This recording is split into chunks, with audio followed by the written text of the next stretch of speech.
1వ అధ్యాయము మనము చదువుదాం ప్రియులారా.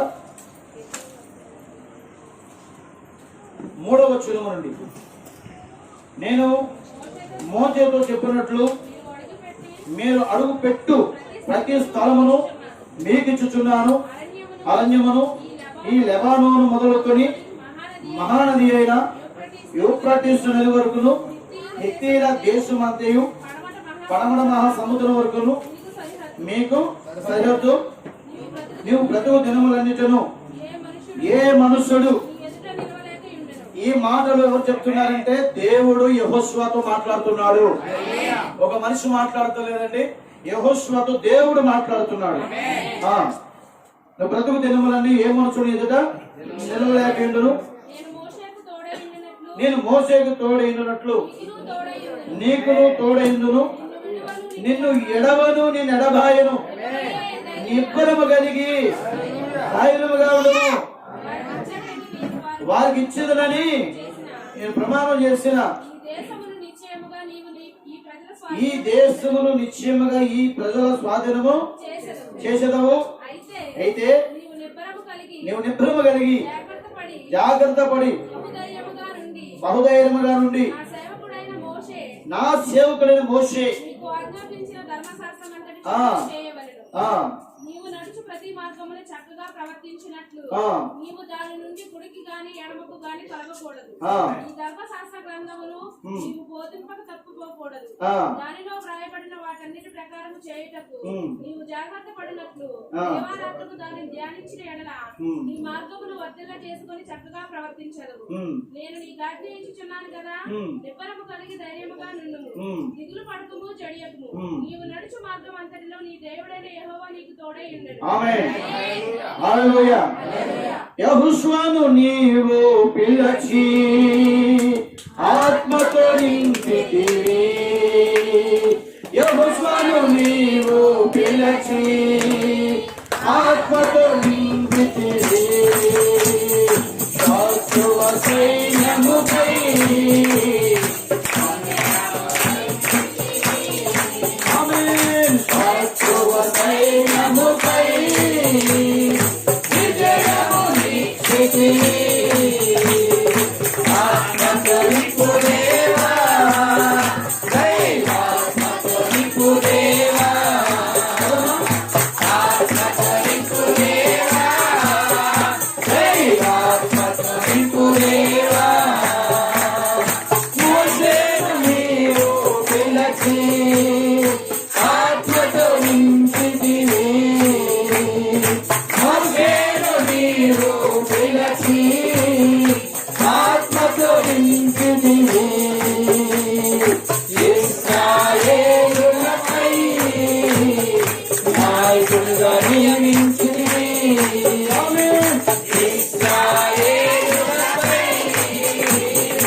చదవబడిన వాక్యానికి ఆయన ఆశీర్వాదములు ప్రత్యక్షత జత చేసి మీకు బయలుపరచునుగా.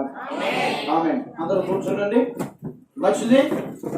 మరి దేవుడు మహాకృపను బట్టి పిల్లరా, మరి మంచి సమయానికి మనం వచ్చి ఉన్నాము.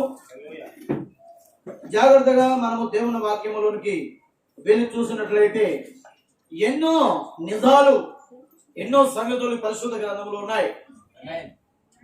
ప్రియులారా, వీటిని చూసి బాగున్నవి అనుకోవడానికి కాదు, వీటిని చదివి ఈ సంగతులన్నీ మనం చూసి చదివి గ్రహించి మన జీవితాలు కూడా వాక్యానికి కరెక్ట్ గా ప్రియులారా ఉండేటట్టుగా చూసుకునే పరిస్థితి మనకు ఉంది. దేవునికి మహిమ కలుగును గాక. పరిశుద్ధ గ్రంథాన్ని దేవుడు మనకి ఇచ్చాడు. ఈ గ్రంథమే మనకు నిత్య జీవమై ఉన్నది.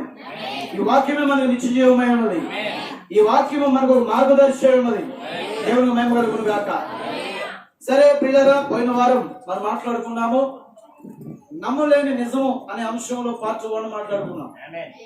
ఇప్పుడు నమ్మలేని నిజం అనేటటువంటి మెసేజ్ నుండి మరి 2వ భాగాన్ని మీకు నేను చెప్పబోతున్నాను. జాగ్రత్తగా గమనించాలి. దేవునికి మహిమ కలుగును గాక. అయితే ఇప్పుడు మనం చదువుకున్నటువంటి వాక్యంలో చూస్తే యెహోషువ గ్రంథము, హల్లెలూయా, ఇది పాత నిబంధనలో ప్రియులారా అంటే ఒక విమోచన గ్రంథముగా ఉన్నది ఈ యెహోషువ గ్రంథము. అయితే ప్రియులారా, యెహోషువ జాగ్రత్తగా మనం గమనించినట్లయితే మరి అంచి కాలమునకు ఒక సూచనగా ఉన్నాడు ఆయన. దేవునికి మహిమ కలుగును గాక. ఇప్పుడు మోషే యెహోషువ ఎదురు మనం చూడొచ్చు.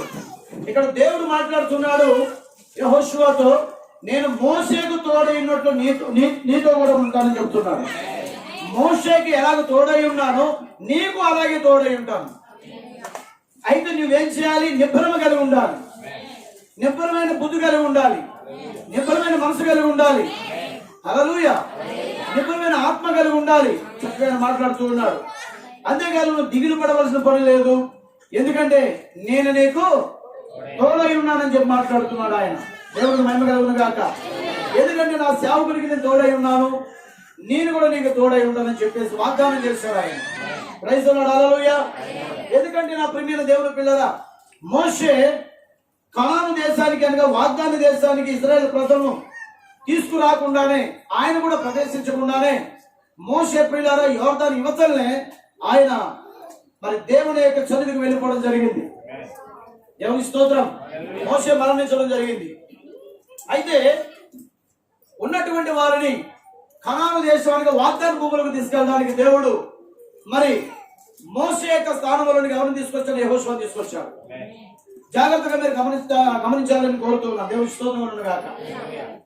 ఇప్పుడు మోషే చేసిన కార్యము, మోషే ద్వారా జరిగిన కార్యములు అనేకములుగా ఉన్నాయి. మనం చూడొచ్చు. మోషే ప్రియులారా మరి ఐగుప్తు దేశము నుండి ఇశ్రాయేలు ప్రజలు బయటికి తీసుకొచ్చారు. ఇది మనకు తెలిసిన విషయం. దేవుని స్తోత్రం గాక. పోయిన వారు మీకు చెప్పాను, మోషే ఇశ్రాయేలు ప్రజలు ఏం చేశాడు? ఆయన బయటికి తీసుకొచ్చాడు. ఎక్కడి నుండి? ఐగుప్తు అనేటటువంటి ఆ దేశం నుండి, ఆ ఆచారాల నుండి, ఆ సిద్ధాంతాల నుండి, ఐగుప్తు యొక్క ద్వారము నుండి వారిని బయటికి తీసుకొచ్చాడు మోషే. దేవుడు వారి ఎదుటికి మోషేను పంపించాడు. ఎలా పంపించాడంటే అధికారముతో పంపించాడు, అభిషేకముతో పంపించాడు, చూసులతో పంపించాడు ఆయన. దేవునికి మహిమ కలుగును గాక. అయితే ప్రియులారా, దరిదాపుగా ఇశ్రాయేలు ప్రజలు ఎంతమంది అని మనం చెప్పుకున్నాం? 20 లక్షల మంది కంటే ఎక్కువే. ప్రియులారా, 20 లక్షల మంది అని మనం అనుకుంటే ఈ 20 లక్షల మందికి పాస్టరు మోషే గారు. మోషే వరకు ఒక ప్రవక్త అయి ఉన్నాడు. ఎంతమంది బయటకు వచ్చారండి? 20 లక్షల మంది పైనే.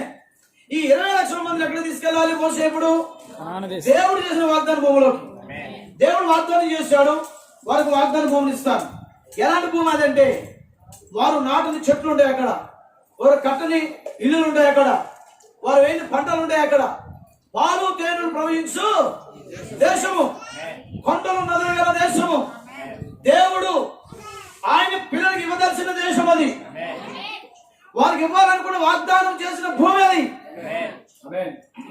అలాంటి భూమిలోనికి, అలాంటి దేశంలోనికి ఇశ్రాయేలు ప్రజలను ప్రియులను తీసుకుని వెళ్ళేదానికి మోషేను దేవుడు చెప్పాడు.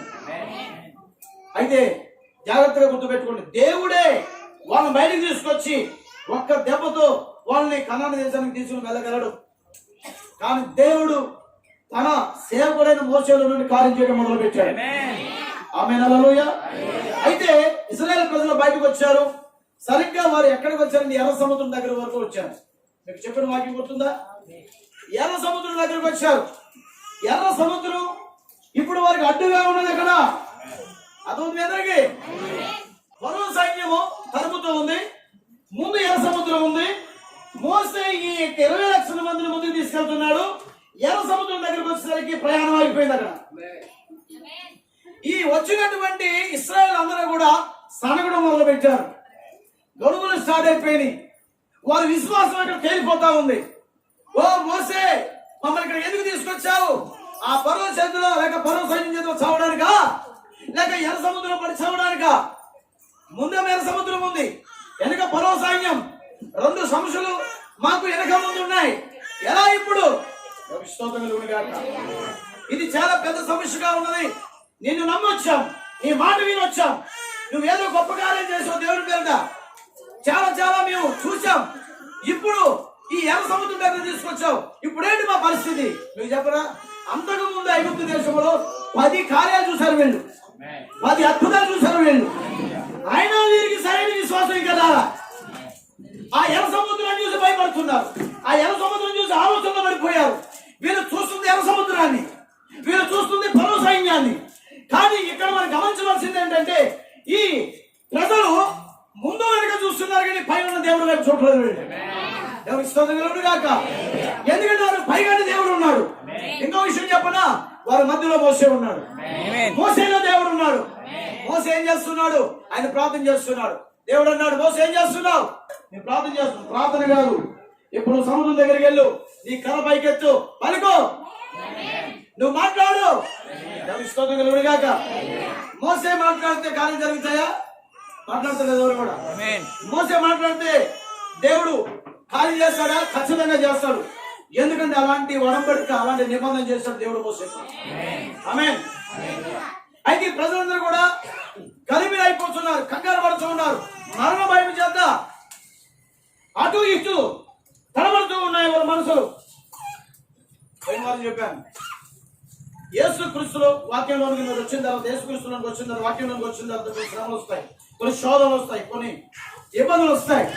నేను చెప్పేది ఏంటంటే, అది వెనక ముందు నేను ఆవరించవచ్చు, కానీ చెప్తున్నాను వాక్యాన్ని బట్టి, పైన ఉన్న దేవుని వైపు చూడు, యేసు వైపు నువ్వు చూడు, ఆ వాక్యం వైపు నువ్వు చూడు. ఎందుకంటే విశ్వాసానికి కర్త మనుషులు కాదండి, యేసుక్రీస్తు అయి ఉన్నాడు. నీ విశ్వాసానికి కర్త భర్త ఆయనే. ఆయన వైపు చూడాలి. నువ్వు సమస్యలను చూడద్దు, చూచి వాటిని వేరు చేయలేవు. వాటిని తొలగించేది దేవుడు, వాటి నుండి పైకి నిన్ను తీసుకొచ్చేది దేవుడు, వాటి పై నుండి నడిపించేది దేవుడు. అయితే మోసే పలికాడు, ఏమైంది? 4 వైపుల నుంచి దేవుడు గాలిని పంపించాడు. చూస్తూ ఉండగా, ఇశ్రాయేలు చూస్తూ ఉండగా ఎర్ర సముద్రం 2 పాయలైంది. మీ అందరికి తెలిసిపోయిన వారు చెప్పాను, గుర్తుందా? ఒకవేళ మెసేజ్ మీరు కావాలంటే వినండి, అది యూట్యూబ్ లో అప్లోడ్ అయి ఉంది. నమ్మలే నిజం పార్ట్ 1 ఉంటుంది, మీరు వినండి. అయితే అక్కడ జరిగిన కార్యము అంతకు ముందు అన్నట్టు జరగలేదు. మనం చెప్పగలరా మీరు? అక్కడ జరిగిన కార్యం అంతకు ముందు అన్నట్టు జరగలేదు. ఎర్ర సముద్రం 2గా చీల్చబడింది. అక్కడ 2 భాగాలుగా అయిపోయింది ఎర్ర సముద్రము. అలాంటి కార్యం జరిగిందని ఇశ్రాయేలు అనుకోలేదు. అక్కడ దేవుని మహిమ కలుగును గాక. చెప్తుంది అర్థమవుతుందా? అయితే వారి కళ్ళు చూస్తూ ఉండగా ప్రియులారా, ఎర్ర సముద్రం 2గా చీల్చబడింది. అది ఎంతో పెద్ద సమస్య, కానీ దేవుడికి కాదు, మనుషులు కాదు, సింపుల్ గా 2గా చీల్చబడింది. అది ఎవరి మాట వల్ల? మోసే పలికాడు. అక్కడ మోసేలో దేవుడు ఉన్నాడు, సేవకులో దేవుడు ఉన్నాడు. 6 నేలను వారు నడిచిపోయారని వాక్యంలో రాయబడింది. దేవునికి స్తోత్రం చెప్పండి. ఆ 20 లక్షల మంది 6 నేలను నడిచిపోయారు. అందరూ గట్టికి వింటున్నారా? దేవునికి స్తోత్రం కలుగును గాక. ఇటువైపు నీరు నిలుస్తుంది గోడవలే, ఇటువైపు నీరు నిలుస్తుంది గోడవలే. ప్రియుల మధ్యలో నడుచు వెళ్తా ఉన్నప్పుడు ఇటువైపు అటువైపుగా వాళ్ళకి చేపలు కనపడతా ఉన్నాయి, వివిధ రకాల మత్స్యములు కనపడతా ఉన్నాయి. వాటిని చూస్తూ వెళ్ళిపోతున్నారు. ఆ చేపల సముద్ర నీటిలో అక్కడి వరకు వెళ్ళిపోతున్నాయి. దేవుడు ఒక గోడల వల్ల మాత్రం కట్టినట్టుగా మనం అక్కడ చూడొచ్చు. దేవునికి స్తోత్రము. అయితే దేవుడు తన పిల్లల కోసం అలాంటి కార్యాలు చేయగలడు. ఆమేన్. నేను ముగించే ముందు చెప్తాను, జాతర వినండి. అవతల కొట్టి వెళ్ళిపోయారు. మరో సైన్యం కూడా ఇంకా తరుగుతూనే ఉంది. ఎర్ర సముద్రంలోకి వచ్చి వాళ్ళ దాటి వెళ్ళిపోయారు, వీరు లోపలికి వెళ్ళారు. దాటి అవతలకి వెళ్ళిపోయారు, గొట్టపైకి, వీరు లోపలికి వెళ్ళారు. లోపలికి వెళ్ళిన తర్వాత దేవుడు మళ్ళీ సముద్రానికి ఆజ్ఞాపించమని మోసేతో చెప్పాడు. మోసే మాట్లాడాడు, సముద్రంలో 2గా చీల్చమని మామూలు అయిపోయింది. మళ్ళీ ఆ మరో సైన్యం అందరూ కూడా చచ్చిపోయాడు. నేను చెప్పింది అర్థమవుతుందా? నా ప్రియమైన దేవుని పిల్లలా, సమస్య అంతా పెద్దదైనా అవ్వచ్చు, కానీ నీవు నమ్మిన దేవుడు ముందు కాదు, నువ్వు కలిగి ఉన్న విశ్వాసం ముందు కాదు. ఓ దేవునికి స్తోత్రములు గాక. కానీ వినడానికి అది ఒక నమ్మలేని నిజం. అది నిజమే, ఆమేన్. నమ్మశక్యం కాని విషయము కానీ అది నిజము. ఆమేన్. ఆమె దేవుని స్తోత్రములు గాక. అయితే ఇశ్రాయేలు ప్రజలకి మోషే ద్వారా ఏమి ఇచ్చాడంటే ధర్మశాస్త్రం ఇచ్చాడు. ధర్మశాస్త్రం ద్వారా పాపం అంటే ఏంటో వాళ్ళకి తెలిసింది. ఆమేన్. మీరు పోయిన వారు జ్ఞాపకం చేశాను. మోసేని ఎప్పుడు మీరు జ్ఞాపకం చేసుకున్న ధర్మశాస్త్రమే. మోసే బయటికి తీసుకొచ్చాడు ఎవరిని? ఇశ్రాయేలు. ఇశ్రాయేలు ప్రజలు ఎక్కడి నుండి? ఐగుప్తు నుండి. ఎక్కడికి తీసుకెళ్ళడానికి? లోపలికి తీసుకెళ్ళడానికి. కానాను దేశం అనే ద్వారము గుండా లోపలికి తీసుకెళ్ళడానికి. వారు బయటికి పిలువబడ్డారు. బయటికి పిలువబడిన తర్వాత సంఘం అయ్యారు వాళ్ళు అక్కడ. ఆమేన్. వారు ఆ ప్రాంతంలో లేక దేశంలో ఉన్న సంఘంగా లేరండి. బయటికి పిలువబడిన తర్వాత సంఘం అయ్యారు. ఆమేన్. సంఘం అంటే బయటికి పిలువబడిన వారు. ఆమేన్. ఎక్లీసియా అంటే బయటికి పిలువబడిన వారు. ఎలాంటి వాటి నుండి? ఆచారాలు, సిద్ధాంతాలు, కట్టుబాట్లు, మూఢనమ్మకాల నుండి బయటికి పిలువబడిన వారు. బయటికి అంటే వాక్యములోనికి, ఆమేన్. దేవుడి వాక్యములోనికి, ఆమేన్. దేవుడి మహిమ గాక. కాబట్టి ఎప్పుడైతే వారు బయటికి పిలువబడ్డారో వారు సంఘం అయ్యారు అక్కడ. దేవుడు వాళ్ళకి సినాయి పర్వతం మీదకి మోషేని పిలిచి ధర్మశాస్త్రం ఇచ్చాడు అక్కడ. దేవుడికి మహిమ కలుగును గాక. హల్లెలూయా. వారు ఆ విధంగా నడుస్తూ ఉన్నారు. నేను చెప్పనా, జాగ్రత్తగా గుర్తు పెట్టుకుని వాక్యం పెట్టి మాట్లాడుతున్నాను. ఆమేన్. ధర్మశాస్త్రం మోషే ద్వారా వచ్చింది. కానీ వారు లోపలికి వెళ్ళవలసింది కనాను దేశంలోనికి. అందరికి అర్థమవుతుందా? ఆమేన్. కానీ మోషేతో యెహోషువ ఉన్నాడు. యెహోషువ ఎవరు? యెహోషువ ఏమై ఉన్నాడు? యెహోషువ కృపకి గుర్తుగా ఉన్నాడు. ఆమేన్. క్రైస్తవులు హల్లెలూయా. యెహోషువ దేనికి గుర్తుగా ఉన్నాడు? కృపకి గుర్తుగా ఉన్నాడు. జాగ్రత్తగా మీరు గమనించండి. పౌలు గారు ఉన్నారు కొరింథీయులకు రాసిన పత్రికలో. ఆయన చెప్పాడు 10వ అధ్యాయం మొదటి వచనం నుండి మీరు చదువుకుంటూ వస్తే అక్కడ పౌలు గారు ఈ విధంగా చెప్తారు. ఈ ఎర్ర సముద్రంలో నుండి ప్రయాణం చేసిన ఇశ్రాయేలు గురించి అప్పుడు ఒక మాట చెప్తున్నాడు. చదవగలరు ఎవరైనా? 10వ అధ్యాయము మొదటి వచనం నుండి. మొదటి కొరింథీ పత్రిక. సహోదరులారా, సహోదరులారా, ఈ సంగతి మీకు తెలియకుండుట నాకు ఇష్టము లేదు. ఆ, అదేదనగా మన పితరులందరూ మేఘము క్రింద నుండి మన పితరులందరూ మేఘము కింద ఉన్నారు. వారందరూ ఎవరో పితరులండి? ఇశ్రాయేలీయులండి. మోషే ద్వారా ఐగుప్తు దేశం బయటకు వచ్చిన వాళ్ళండి వాళ్ళందరూ కూడా. దేవుని స్తోత్రం. హల్లెలూయా. మోషే అంటున్నాడు మన పితరులందరూ మేఘం కింద ఉన్నారు. ఏ మేఘం మాట్లాడతారు ఎవరు మీకు? ఇక్కడ వారు కనబడే మేఘాలు కాదండి. వారు అరణ్యంలో నుండి గాని ఎడారులో నుండి గాని ఆ ప్రాంతం నుంచి ప్రయాణం చేసేటప్పుడు దేవుడు వారికి ఒక మేఘ స్తంభాన్ని ఏర్పాటు చేశాడు. వారు నీడ కింద ప్రాణం చేయడానికి మేఘాలు పెట్టాడు ఆయన. పగలంతా మేఘ స్తంభం. అసలు సూర్యుని యొక్క పిల్లరా ఆ వేడి వాళ్ళ శిరస్సుల మీద వాళ్ళ యొక్క శరీరం మీద పడకుండా ఉండడానికి పగలంతా వాడు మేఘ స్తంభాన్ని ఏర్పాటు చేశాడు దేవుడు. తర్వాత వారందరూ సముద్రంలో నడిచారు.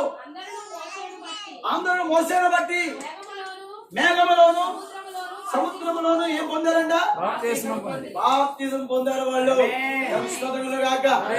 ఎక్కడ పొందారు? సముద్రములో బాప్తిజం పొందారు వాళ్ళు. వారి పాపాలకు క్షమించబడ్డాయి. ఐగుప్తు దేశంలో నుండి వారు బయటకు వచ్చారు కాబట్టి వారు ఏం చేయబడాలి? బయటకు వచ్చిన వారు కడగబడాలి. వారు కడగబడాలి. వారి పాపాలు కడగబడాలి. దోషాలు కడగబడాలి. కాబట్టి దేవుడు ఆ ఎర్ర సముద్రంలో వాళ్ళ పాపాలన్నీ కడిగేస్తాడు ఆయన. వారి బాప్తిజం అయిపోయింది అక్కడ. ఆ ఎర్ర సముద్రంలో వారు ఎర్రగా ఉన్న పాపాలన్నీ కూడా కడగబడిపోయినవి. అర్థమవుతుంది అందరికి? ఏం పొందారు అక్కడ? బాప్తిజం అయిపోయింది. అద్భుతం కదా? ఒకేసారి అందరికి బాప్తిజం అయిపోయింది అక్కడ. కాబట్టి నువ్వు లోకం నుంచి పరిచయంలోకి వచ్చిన వాక్యంలోకి వచ్చిన ఖచ్చితంగా నువ్వు పొందవలసింది పాపాలు కడగబడడానికి మారు మనసు పొంది చేసుకొచ్చిన బాప్తిజం పొందాలి. అర్థమవుతుంది అందరికి? ఆమేన్. కాబట్టి ఆ తర్వాత అక్కడ చెప్పబడుతుంది ఇశ్రాయేలు ప్రజల గురించి. ఇంకా మీరు చదవచ్చు. ఒకే ఆహారాన్ని భుజించారు వాళ్ళు. మన్నాం తిన్నారు వాళ్ళు.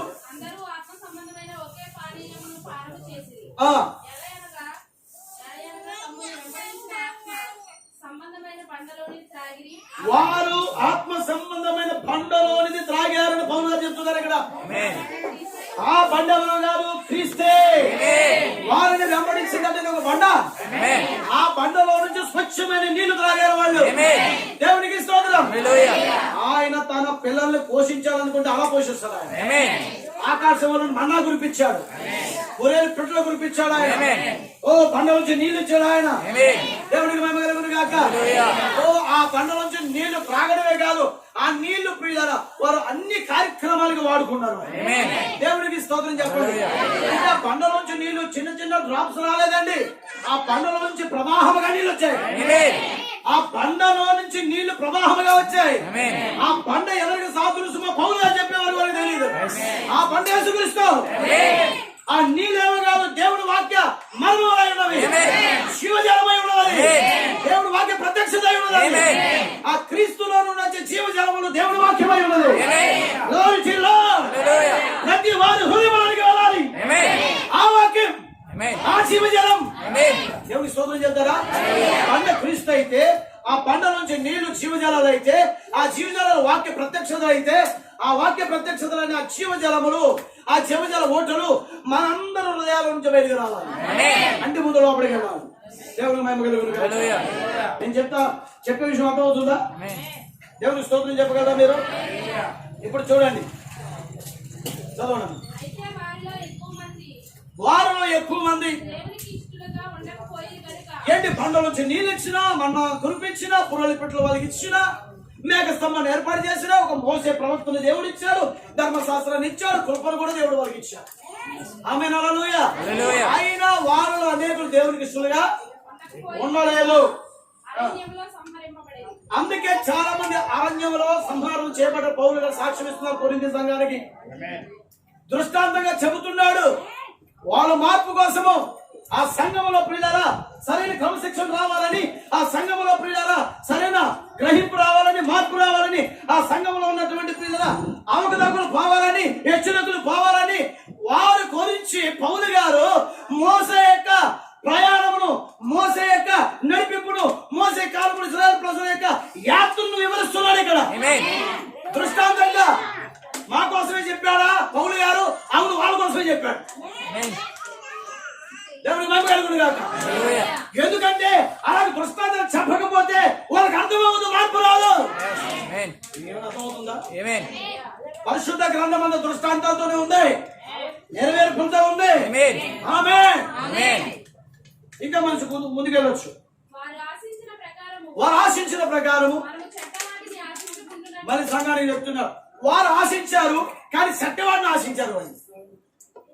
వారి ఆశ దురాశ మారింది, కానీ వారు ఆశించిన ప్రకారం వారు చెడ్డవాడిని ఆశించొద్దంటున్నాడు. ఈ సంగతులు మనక దృష్టాంతాలు అవన్నీ మనం అలా ఉండకూడదని పౌలుగా చెప్తున్నాడు. ఈరోజు మిఖాపాలో నేను కూడా అలాగని మీకు చెప్తూ ఉన్నాను. ఇది నా సొంత లేఖనం కాదు, పౌలు గారు ఏం చెప్తున్నా చెప్తున్నాను. దేవుడికి స్తోత్రం. పౌలు గారిని వెంబడిస్తున్నాను, పౌలు గారు చెప్పిన మాట నేను చెప్తున్నాను ఇక్కడ. ఆమె హల్లెలూయా. మీకు అర్థమవుతుంది చెప్పింది, అందుకే నేను ఇప్పుడు తప్పు చెప్పలేదు అనుకుంటున్నాను నేను. Praise the lord. తర్వాత జనులు ఎలా ఉన్నారంటే తినడానికి, తాగడానికి లేచారు వాళ్ళ పైకి. మూడోది ఆడటానికి. ఈ రోజు కూడా సంఘాలు అలాగే ఉన్నాయి. తినడానికి సంఘం వచ్చింది, తాగడానికి సంఘం వచ్చింది, ఆడడానికి సంఘం వచ్చింది, పరిచర్యకి సంఘం రాదు, ప్రార్థన చేయడానికి సంఘం రాదు, దేవుని పరిచర్యలో సహకారంగా ఉండడానికి సంఘం రాదు. దేనికోసం వస్తున్న సంఘమా? తినడానికి. దేనికోసం వస్తున్న సంఘమా? తాగడానికి. దేనికోసం సంఘమా? ఆడడానికి. ఈ రోజు సంఘాల పరిస్థితి అలా అయిపోయింది. ప్రతి సంవత్సరం రిటర్న్ గా క్రిస్మస్ వచ్చిందంటే తినడానికి, ఈస్టర్ వచ్చిందంటే తినడానికి. మాట్లాడుతున్నారు ఎవరు కూడా. గుడ్ ఫ్రైడే వచ్చిందంటే తినడానికి, పండగలన్నీ తినడానికి, త్రాగడానికి, డాన్స్ చేయడానికే. వాళ్ళు కూడా అలాగే చేశారండి. చేసినందుకు ఏమైందో తెలుసా? ఏమా చదువు అలాగా. జనులు తినుటకును, త్రాగుటకును, ఆడుటకును లేచుని అని రాయబడినట్లు వారిలో కొందరు మీరు విగ్రహారాధకులై ఉండొద్దు. ఏ విగ్రహారాధన చేశారు? ఫస్ట్ 50 సంవత్సరాన్ని దాటి వదలకు వచ్చిన తర్వాత మాట్లాడతలేదు. మోసే కొండపైకి వెళ్ళిన తర్వాత వీళ్ళందరూ కలిసి ఆహారం ఒత్తిడి చేసి వాళ్ళ బంగారాలు ఒలిపించి ఏం చేశాడు? దూడ బొమ్మ ఫస్ట్ విగ్రహం అదే స్టార్టింగ్. అక్కడ ఆ దూడ బొమ్మ ఏ ఊరిది మాట్లాడలేదు మీరు? ఐగుప్తు బొమ్మది, ఐగుప్తు ఆచారం అది. దేవుడు వీళ్ళని తీసుకొస్తే వీళ్ళు దూడ బొమ్మ చేసుకున్నారు. సరే చూసారా? ఈ రోజు కూడా నీ పరిస్థితి ఏంటి? తాగుతున్నావా? మంచినీళ్ళు తాగు, పర్లా. తాగాయని చెప్పి ఎప్పుడు తాగితే కద్దీరిపోతా నీకు. దేవునికి స్తోత్రం కలుగును. వాక్యమనే జీవజలంగా త్రాగు. వాక్యమనే పరిశుద్ధాత్మని వాక్యమనే నువ్వు త్రాగు. నువ్వు త్రాగాలి, తినాలి, చదవాలి. వాక్యం తినేది వాక్యమై ఉండాలి. నేను చెప్పడా? వాక్యాన్ని బట్టి నువ్వేం తిన్నా అంటే మనం ఏం తిన్నా చచ్చిపోతాం, కానీ వాక్యం తిన్నవాడు జీవిస్తాడు. యేసుక్రీస్తు అదే ఉన్నాడు, దేనిని తినవాడు సాగుకున్నట్లు పరలోకము నుండి జీవాహారము నేనే. జీవాన్ని చూద్దాలో దేవుడు చెప్పలేదా? నువ్వేం తిన్నా చచ్చిపోతావు. మనం తినే అన్ని కూడా ఎలాంటి చచ్చిపోవడానికే తింటాం. కానీ మేకని మేక తింటే ముందే చచ్చిపోతాం, కోడిని కోడిగా తింటే ముందే చచ్చిపోతాం, చేపని చేపగా తింటే చచ్చిపోతాం. మాట్లాడదు మీరు? ఇదేంటండి పాస్టర్ గారు ఎలా చెప్తారు? మేక దగ్గరికి వెళ్ళి అమాంతంగా దాన్ని మింగగలవా? ఓ కోడిని దగ్గరికి పచ్చి కోడి తినగలవా? పచ్చి చేపను తినగలవా? దాన్ని కొంచెం వెరైటీగా దాన్ని చంపి కోసి ఏమండి దానికి మంచిగా మనకు అనుకున్నట్టుగా మన ఆలోచన ప్రకారంగా దాన్ని ఫ్రై చేసుకొని కూర వండుకొని మన ఇష్ట ప్రకారంగా చేసుకుని అప్పుడు మేకను తిన్నవాడు మేకవుడు, కోడిని తిన్నవాడు కోడవుడు, నువ్వు బంగారం తింటే బంగారం అవ్వడు. ప్రతి ఒక్కడు మట్టే అవుతాడు. నువ్వు ఏది తిన్నా మట్టి అవ్వక తప్పదు, ఏదో ఒక రోజు మట్టి అవ్వాల్సిందే. మాట్లాడతలేదండి మీరు? అందుకే యేసుక్రీస్తు అన్నాడు, దీనిని తినవాడు సావడు, సచ్చిన సావడు, సచ్చిన బతుకుతాడు. అలాంటి ఆహారాన్ని దేవుడు మనకిస్తున్నాడు, అలాంటి వాక్యాన్ని దేవుడు మనకిచ్చాడు. ఈ ఆహారం ఎవరికి లేదు, మనకు మాత్రమే దేవుడు ఇచ్చాడు. కాబట్టి నువ్వు వాక్యం తింటున్నావా? నువ్వు బ్రతుకుతావు. ప్రభుత్వం నువ్వు బ్రతుకుతావు. ఒక చనిపోయావా? మళ్ళీ బతుకుతావు. వాక్యం తినేవాడిగా శక్తి వచ్చింది, వాక్యం వినేవాడిగా శక్తి వచ్చింది, వాక్య ప్రకారం జీవించేవాడిగా శక్తి వచ్చింది. కాబట్టి నా ప్రియమైన దేవుని పిల్లారా, వారు తిన్నారు, తాగారు, ఆడడానికి లేచారు. ఈ రోజు మనం అలా ఉండకూడదని పౌలు గారు ఆనాడు కొరింథీ సంఘానికి హెచ్చరిక చేస్తున్నారు. రైతులు చదవగలరు ఇంకా? వారి వలె మనం వ్యభిచరింపక ఉందాము.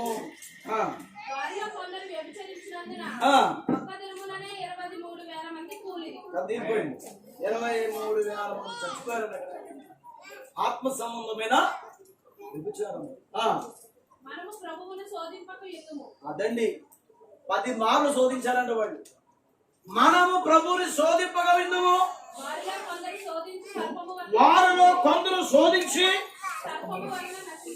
సర్పము వలన నశించిపోయారు. సర్పమును చేత కలవబడి చనిపోయారు చాలా మంది. శోధించారు వాళ్ళు. ఎవరినే? మోసేను శోధిస్తే దేవుడు శోధించినట్టే, సేవకులు శోధిస్తే దేవుడు శోధించినట్టే. అందుకే సర్పాలు పంపించాడు ఆయన. సర్పముల చేత కలవబడి చనిపోయారు వాళ్ళు. అగ్ని చేత కాల్చబడి చంపబడ్డారు. ఇంకా ఇంకొక పని చేశారు వాళ్ళు, సనగడం స్టార్ట్ చేశారు. చెప్పనా? కుటుంబాల్లో గాని, భార్య భర్తల మధ్య గాని, సంఘములో గాని ఏమనకూడదు. సనుగుడు అనేది ప్రమాదమైనటువంటి క్రియ. అది సనగొద్దండి. సనుగుడు కూడా మరణానికి దారితీస్తుంది. దానికి సనుగుతారు కొంతమంది. చిన్నదానికి సనుగుడే, పెద్దానికి సనుగుడు, అన్నిటికీ సనుగుడే. ఎందుకు వస్తుందో సనుగుడు? దెయ్యం. అది దాని పేరేంటి? దెయ్యం. మీరేమనకూడదు. ఏ దెయ్యం? సనుగుడు అనేది. ఇప్పుడే దాన్ని పంపించండి, దానికి ఇప్పుడే దాని ఇంటికి పంపించేయండి. లేకపోతే దాన్ని మిమ్మల్ని వేసుకుపోదు. దాని ఇల్లు ఎక్కడో తెలుసా? పాత వెళ్తారా? కొత్త కొత్త పేర్లు కనిపించారు. నరకానికి పిక్నిక్, పరలోకానికి పిక్నిక్. ఏంటి ఇదంతా? ఇది ఏ పేరు దొరకలేదు. దేవునికి స్తోత్రం కలుగును గాక. సరే అక్కడ మనకొద్దు, మన ముందుకు వెళ్దాం. వారిలో కొందరు సనిగి వారిలో కొందరు సరిగి సంహారకుని చేత నశించిరి. పరలోకం వెళ్ళని అది ఉంటే బాగుంది. వారిలో కొందరు సనిగి సంహారము చేత సంహారకుని చేత నశించిపోయారు. సర్పముల చేత కొందరు, సంహారకుని చేత కొందరు, అగ్ని చేత మరికొంతమంది, ఈ విధంగా వారు నశించిపోతూ వచ్చారండి. ఎందుకు ఎక్కడికి దానికి బయటకు వచ్చారు? వాళ్ళు వాగ్దాన భూమిలోకి, వాగ్దాన దేశంలోకి తీసుకుపోబడాలి. వాళ్ళకి నాయకుడు మోసే. మరి ఎందుకు చచ్చిపోతున్నారు మార్గం మధ్యలో? మాట్లాడతలేదు. ఒకటి శోధించారు వాళ్ళు, శనిగారు వాళ్ళు. దేవుణ్ణి ఆరాధించడం మానేసి ప్రతిమలుగా ఆరాధించడం మొదలు పెట్టారు వీళ్ళు. మీరు అర్థం చేసుకుంటున్నారా? వారు ఐగుప్తు నుంచి బయటకు వచ్చారు, కానీ ఐగుప్తు వారు లోపల పెట్టుకుని వచ్చారంట. ఐగుప్తులో నుంచి బయటికి వచ్చారు వాళ్ళు, కానీ ఐగుప్తు వాళ్ళ లోపల నుంచి బయటికి పోలా. ఈ రోజు లోకం నుంచి మనం బయటకు వచ్చాం. వచ్చామా? మాట్లాడతలేదు. లోకం నుండి వచ్చాం, ఆచారాల నుంచి వచ్చాం, ఈ లోక సిద్ధాంతాల నుంచి మేము బయటకు వచ్చామని చెప్తున్నారు, కానీ అవి ఇంకా లోపల ఉంటున్నాయి. ఇంకా ఎదురు చూస్తున్నాం. మాట్లాడతలేదు అవి కూడా. ఇంకా ముహూర్తాలు చూస్తున్నాం, మంచి రోజులు చూస్తున్నాం. ఇది అమావాస్య, ఇది కత్తరే. క్రైస్తవుడికి ఇవన్నీ ఏంటండి? బైబిల్కి సంబంధించినవి ఒకసారి ఆలోచన చేయండి. వాక్య సంబంధించి ఇవన్నీ అవసరమా? మాట్లాడలేదు. నీకు ఎదురు అవసరమా? నీకు కత్తెర అవసరమా? కత్తెర అయితే ఏముంది? అప్పుడు కట్టుకో. ప్రార్థన చేసే సేవకుడు, దేవుడు కార్యం చేసే దేవుడు. నీకెందుకు? కత్తెర పెట్టింది ఎవరు? బైబిల్ ఎక్కడ కత్తెర ఉందా? మరి కత్తెర కూడా నీకెందుకు? కత్తెరండి, ఇల్లు కట్టకూడదు. కడితే ఏమైపోద్ది? ఆచారం.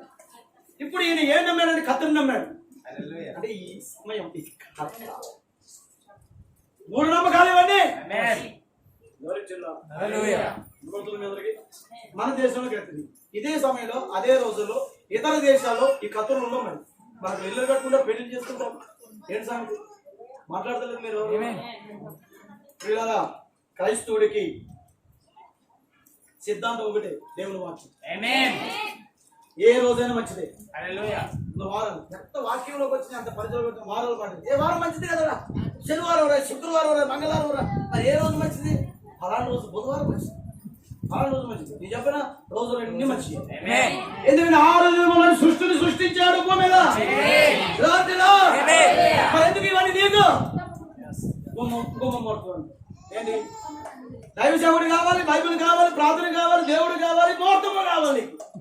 ఏ మళ్ళీ ఎందుకు తోక? మాట్లాడుతుంది. ఉంటే అదైనా ఉండు, ఇంటైనా ఉండు. రెండు వైపులు ఉంటే కదిరిపోతు నీకు. ఇటుంటే పర్వాలా వాక్యం వైపుకి, అటు ఉన్న డేంజరే, రెండు వైపులు ఉన్న డేంజర్. మాట్లాడతలేదండి ఎవరు కూడా. దేవుడికి స్తోత్రం చెప్పండి. బైబిల్లో క్లియర్ గా ఉంది, ముహూర్తములు చూడొద్దు అని. ముహూర్తములు చూడకూడదు, చూడొద్దని అర్థమేంటి? ముహూర్తములు చూసేవారి మీద దేవుడు కోపం వచ్చింది. బైబిల్లో క్లియర్ గా ఉంది. లేకుండా చూపిస్తుంది. క్రైస్తవులు ఎంత చెప్పండి ఈ ఆచారాన్ని విడిచిపెట్టలేకపోతున్నారు. రావాలి బయటికి, వచ్చేసామయ్యా. కానీ అక్కడక్కడ మళ్ళీ కలుగుతూ ఉన్నాయి. అంటే లోపల నాటికి పోయి అవి రాగాలి బయటికి. చాలా సార్లు చెప్తుంటా ఈ ముహూర్తాల గురించి కొన్ని విషయాలు. ముహూర్తం పెడితే పెళ్లికి ముహూర్తం ఉంది. పెళ్లి చేసుకున్న తర్వాత అత్తగారింటికి వెళ్ళేటప్పుడు ముహూర్తం ఉందా లేదా? మాట్లాడతలేదు. మళ్ళీ తల్లిగారింటికి వచ్చేటప్పుడు ముహూర్తం. అర్థమైంది అందరికి? అబద్ధం చేసుకున్నాం. ఫస్ట్ నైట్ కూడా ముహూర్తం. ఆమె ప్రెగ్నెన్సీ అయిన తర్వాత దేవుడు వారికి గర్భఫలం ఇచ్చిన తర్వాత వినపడుతుందా? అర్థమైందా? దానికి ఎవరు ముహూర్తం పెడతారా? పలాంటానికి నువ్వు ప్రెగ్నెన్సీ అని గర్భవతం. ఓకే, అది వదిలేద్దాం. తర్వాత గర్భవతి అయిన తర్వాత 9 నెలలు 10 నెలలు వచ్చిన తర్వాత అమ్మాయి మంచి ముహూర్తం పెట్టుకుని వస్తా. అప్పుడు దాకా అలాగే ఉన్నప్పుడు దాకా కలదు. చెప్పండి ఇప్పుడు. ఏ ఆమె అలా నిలబెట్టి ముహూర్తం పెట్టే చోటకు వెళ్ళి, అయ్యా అలానా టైంలో అలానా సమయంలో మంచి ముహూర్తం చూడండి, మా ఆవిడి నా భార్య అప్పుడే ఆమె బిడ్డని కనాలి. ముహూర్త ప్రకారంగా 10:37:30 నా భార్య కనాలి. రాసి ఉండయ్యా. రాసిచ్చాడు. అప్పుడు కనిద్దా? రైతులో డాక్టర్లు కూడా ఆ సమయంలో దేవుణ్ణి ప్రార్థిస్తారు. మరి ముహూర్తం ఎందుకు పెట్టవు? పుట్టేటప్పుడు లేదు ముహూర్తం, పోయేటప్పుడు లేదు ముహూర్తం, మధ్యలో నీకు ఎందుకు ముహూర్తాలు అనంటే బాధపడతారేమో అనలేకపోతున్నా. రైతు గురించి మాట్లాడుతున్నాను, బయట గురించి మాట్లాడుతున్నాను. ఏమన్నా మేము నేను చెప్పింది నీకు అర్థం అవ్వట్లేదు. పుట్టేటప్పుడుందా ముహూర్తం, పోయేటప్పుడుందా? ముహూర్తం పెట్టించుకుని ఆ రోజే చచ్చిపోవాలని పెట్టించుకోండి ఎవరైనా? ముహూర్తం పెట్టించుకుని ఆ రోజే పుట్టాలని పెట్టించుకోండి ఎవరైనా? ఇవంట దేవుని కార్యాలంట, ఈ మధ్యలో దెయ్యం కార్యాలంట. దేవుని కార్యానికి ముహూర్తం లేదు. ఈడే చెప్తాడు మళ్ళీ, పుట్టేటప్పుడు దేవుని కార్యం, చచ్చేటప్పుడు దేవుని కార్యం. ఎప్పుడు తీసుకుపోతాడో దేవుడు తెలియదు అయ్యా. మరి దేవుడి మీద పడతాడు, దేవుడా నన్ను తీసుకుపో, నన్ను చంపే, దేవుడా చంపాలంట. నువ్వు చచ్చిపోవచ్చుగా. మాట్లాడతారా చెప్పినారు, దేవుడు తీసుకెళ్ళిపోయాడమ్మా అంటారా లేదా? మరి నువ్వు ముహూర్తం పెట్టి చంపేచ్చుగా. పుట్టేటప్పుడు దేవుడు గొప్ప కార్యం చేశాడు, నువ్వు మొత్తం పెట్టి పుట్టించొచ్చుగా. అలాంటి కార్యాలు భూమి మీద ఉన్నాయా? లేవండి. దేవునికి స్తోత్రం కలుగును గాక. ఈ మధ్యలో ఉన్న దెయ్యం కార్యాలే, దేవుని కార్యం కాదండి. ఎందుకు చెప్తున్నా నాకు అర్థం కాకుండా. ప్రైజ్ హల్లెలూయా. ఎవరు ఉన్నారు దేవుడికి వాక్యం ప్రైజ్ హల్లెలూయా. కాబట్టి ఎర్ర సముద్రం ఏమైంది అక్కడ? యెహోషువ యోధన్నతో మాట్లాడితే యోధన్నది ఏమైంది? యెహోషువ సూర్యుడితో మాట్లాడి చంద్రుడితో మాట్లాడితే ఏమైంది? ఆగిపోయారు అక్కడ. ఒక నాణంలా కూడా అస్తమించదా. భూమి చుట్టూ కూడా ప్రియులారా, అలాగే భూమి తన చుట్టూ తిరుగుతున్నటువంటి సమయంలో భూమి యొక్క ఆ ప్రయాణం కూడా ఆగిపోయింది అక్కడ. ఆమేన్, ఆమేన్, ఆమేన్. ఏ సైంటిస్ట్ అయినా దానికి ఏమన్నా చేయగలడా? ఏ సైంటిస్ట్ అయినా దానికైనా ఏమైనా చెప్పగలడా? సైన్స్ కు అందని గొప్ప పరలోక జ్ఞానం అదే. సైన్స్ ఎప్పుడు కూడా దేవుని జ్ఞానాన్ని చేరగలదు. సైన్స్ దేవుడి జ్ఞానాన్ని చేరుకోలేదు. మనం అంటాం సైన్స్ ఇది కనిపెట్టింది, అది కనిపెట్టింది. మన పిచ్చి, నీ పిచ్చి అది. నేను చెప్పనా? అవి కనిపెట్టబడి చూడక ముందు దేవుడు అక్కడ పెట్టించాడు. పెట్టించున్నాడు గొప్ప, కనిపెట్టినట్టు గొప్ప కదా. ఆల్రెడీ పెట్టించాడు అక్కడ ఆయన. ఇంకో విషయం చెప్పనా? దేవుడికి స్తోత్రం ఉంది కాక. దేవుడి జ్ఞానం ఎంతో ఇంకా ఇప్పుడున్న ప్రపంచానికి ఏం అర్థం కాదా? ఇంకా ప్రయాణం చేస్తుంది, కొత్త కొత్త కనిపెడుతుంది అనుకుంటుంది లోకము. లేదండి, దేవుడు మనందరి కొరకు కొత్త ఆకాశాన్ని, కొత్త భూమిని సిద్ధపరచుంచాడు. అది సైన్స్ చెప్పానండి, వాళ్ళకి తెలియదు. అది ఈ రోజు చదువు లేని నీకు అర్థమవుతుంది, ఏ విద్య లేని మనకు అర్థమవుతుంది, ఏ డిగ్రీ లేని మనకు అర్థమవుతుంది. ఎందుకంటే మనకు ప్రవేశం ఉంది అక్కడ. నేను చెప్పిన డాక్టర్లకు, యాక్టర్లకు, సైంటిస్టులకు, శాస్త్రవేత్తలకు ప్రవేశం లేదు ఆ కృపా ద్వారం గుండా లోపలికి వెళ్ళడానికి. ఎందుకంటే నీకు ప్రవేశం ఉంది, మారు మనుషులు పొందిన నీకు ప్రవేశం ఉంది. ఈ లోకంలో ఎంత సంపాదించవచ్చు, కానీ కృపా ద్వారం లో నుండి లోపలికి వెళ్ళకపోతే పాతాళ ద్వారం కిందకి వెళ్ళాల్సి వస్తుంది. కాబట్టి ఈరోజు చెప్పేదంటే తెలుసా, నమ్మలేని నిజ కార్యాలు ఎన్నో పరిశుద్ధ గ్రంథంలో ఉన్నాయి. ఇవన్నీ నీకు నాకు దృష్టాంతాలు మాత్రమే. నీ దేవుడు ఎంత గొప్పవాడో నీ విశ్వాసాన్ని బట్టి ఇప్పుడు నువ్వు పైకెత్తాయనే. నీ విశ్వాసం యొక్క పరిమాణమును ఇంకా ఎక్కువ చేసుకో. నీ విశ్వాస పరిమాణమును బట్టి దేవుడిని కార్యాలు చేస్తాడు. పరిపూర్ణ విశ్వాసం మీరు కలిగి ఉండండి.